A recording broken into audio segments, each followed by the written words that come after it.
She had forgotten all about him. Not in a cruel way, not intentionally, but in the way life blurs things when you're always moving, always running. Angelina Jolie had been in 1,000 places, seen thousands of faces. She had been a mother, a director, a diplomat, a woman constantly caught between the public and the personal. But that morning, something stopped her cold. She had just finished a quiet visit to a community center in Prague. No press, no statements. Just a few hours to speak to women recovering from displacement. As she walked out the side entrance, headed to the black car waiting for her, a man stepped into view. He didn't shout. He didn't approach aggressively. He just stood, hands in his coat, eyes locked on hers. "Angelina," he said. Calm, certain. Her team moved, but she raised a hand. Something in his face disarmed her. "Do I know you?" she asked. He smiled, a tired, knowing smile. "Not anymore." She took a step closer.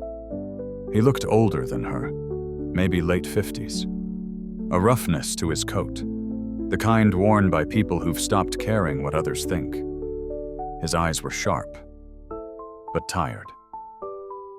"You came to my school," he said. "Sarajevo, 1998. You were filming something nearby. They brought you in to talk to us." Her breath caught. That trip. It had been her first time in a post-war zone.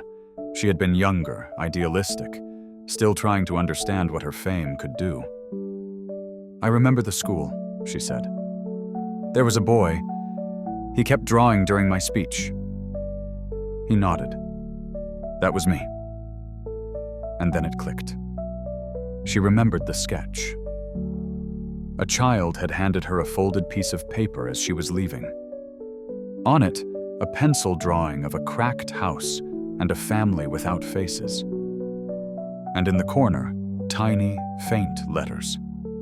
"We don't need help. We need to be seen." "You wrote that," she whispered.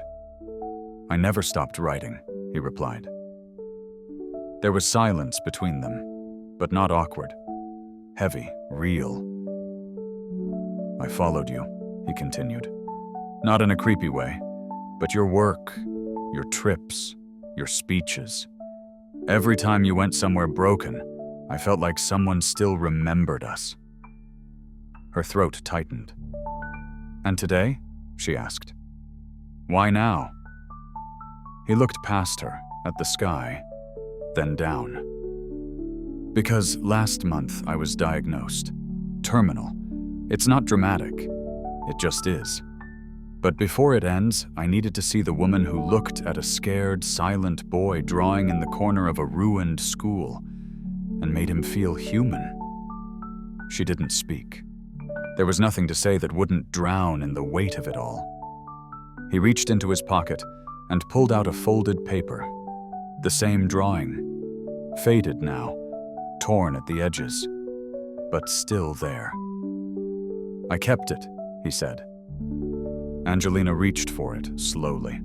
Her fingers brushed his. "You were the first person who saw me as more than what had happened to me," he said. Her eyes filled, but she didn't cry.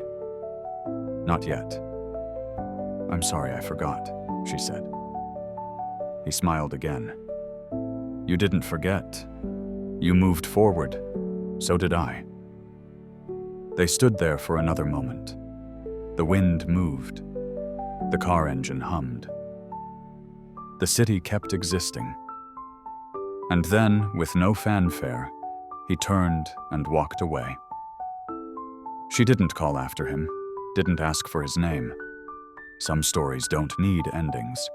Some moments don't need applause. They just need to be real. And this one was.